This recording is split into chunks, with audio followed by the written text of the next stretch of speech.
J.R.R. Tolkien forged a realistic world by artfully combining themes and sequences of various mythologies.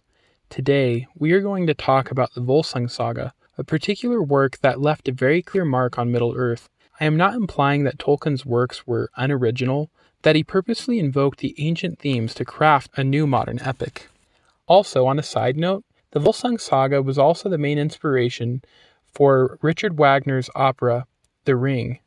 If you've ever seen a Viking-looking opera, that opera is actually based off of the same story that helped inspire Lord of the Rings. So that's a fun fact of the day. So rings are one of the most central themes in Tolkien's work. In Germanic cultures, rings were symbols of political power, and also a bond between a king and his men. Kings were often referred to as ring givers. So as Sauron gave his rings to various kings, he was creating a bond with them, implying that he was the greatest king among them. These rings led to the corruption of those who chose to wield the power in their rings. The greatest ring among them was the Ring of Power, a ring which Sauron crafted for himself.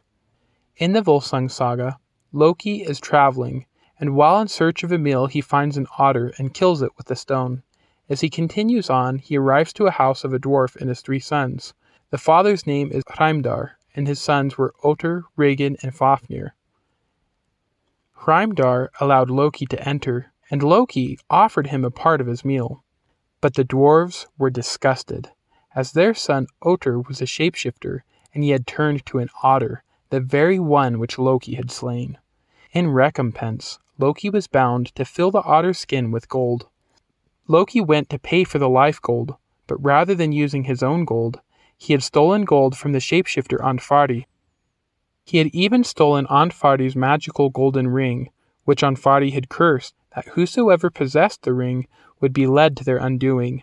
Loki placed the gold ring around his finger, planning to keep it for himself. The ring was called Andvaranat, or Andvari's gift. After bringing back the stolen gold, the dwarves claimed it wasn't enough and demanded Loki's stolen ring. Fafnir, the brother, was corrupted by the ring and transformed into a dragon, and he devoured his father. His remaining brother Regin fled from the mountain, exiled from his home, and separated from his gold, like Thorin Oakenshield. The dragon Fafnir does share some similarities with Smaug, namely, exiling the dwarf Regin from his home and stealing the gold, though he is also comparable to the many beings corrupted by the Ring of Power, like the Nazgul, Barrow-wights, and Golem. At another point in the Volsung Saga, a great king named Sigmund went to battle against an enemy king. Sigmund previously received a magical sword from Odin, but in battle, Odin had smitten the sword into pieces, and Sigmund was overtaken. Sigmund left his pregnant wife a widow. Later, she would give birth to a son named Sigurd. Later, Sigurd was mentored by the dwarf Regin in an aim to slay the dragon Fafnir, and help Regin reclaim his home and gold, similar to how Thorin and his dwarf companions wanted to get rid of the dragon and re-enter their homes in the mountain. Regin, like Elrond, reforges the shattered sword, giving it to Sigurd. Regin further shares Elrond's mantle as a mentor for a human king, just as Elrond had mentored Aragorn. Sigurd goes to fight the dragon, but is aided by Odin, who counsels Sigurd to dig a pit and lay underneath it. As the dragon emerges from the cave, Sigurd gives a fatal wound, and the pit fills with blood. Sigurd then grills the dragon's heart and eats it, allowing him to talk with birds. The birds then spoke to Sigurd, warning that the dwarf Regin now intends to kill him. This warning is reminiscent of when the thrush instructs Bard on how to slay Smaug. Sigurd then slays Regin in preemptive self-defense.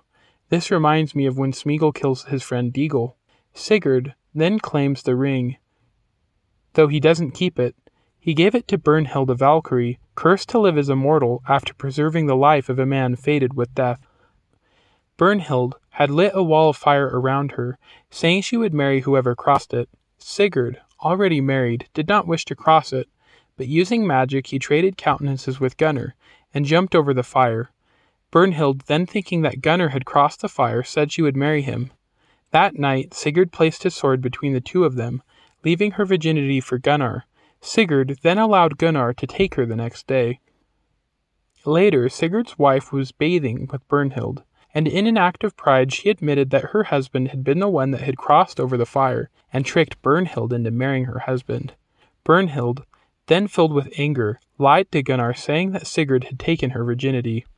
This led to a war between them, and eventually to the death of Sigurd.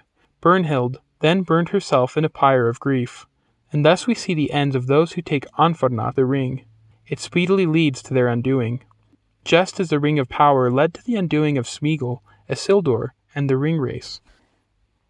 There are other prevalent symbols in the Volsung Saga that may have influenced J.R.R Tolkien.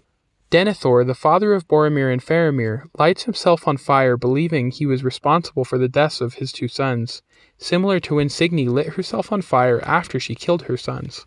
Odin makes several appearances in the Volsung Saga. He is also described as being dressed in blue and having a slouched hat, similar to the depictions of Tolkien's blue wizards and also Gandalf.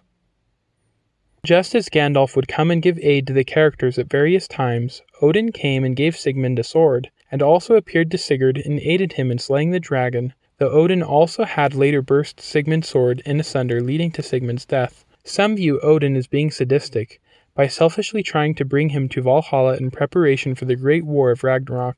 Personally, I don't think that the Germans viewed Odin's actions as negative, as they viewed a warrior's death a good and honorable thing, whereas those who died of age and decay would aid Loki in his fight against the gods. Also, Odin didn't seem to join selecting those who would die in battle. Brunhild the Valkyrie previously mentioned was punished for sparing a mortal. Perhaps Odin wanted to allow Sigmund to live longer, but he learned to keep his emotions out of his work. Another big similarity between the 2 works are birds. A crow delivered a fruit from Odin to the barren Queen Signy, and this fruit made her pregnant with her son Volsung. Ravens later delivered herbs to Sigmund and Sinfjotli to save them from their wounds. Birds later speak to Sigurd, warning him about Regin, the thrush, guided bard, and eagles frequently give divine help to Tolkien's heroes, sometimes ferrying them, lunging rocks onto orcs, and delivering messages.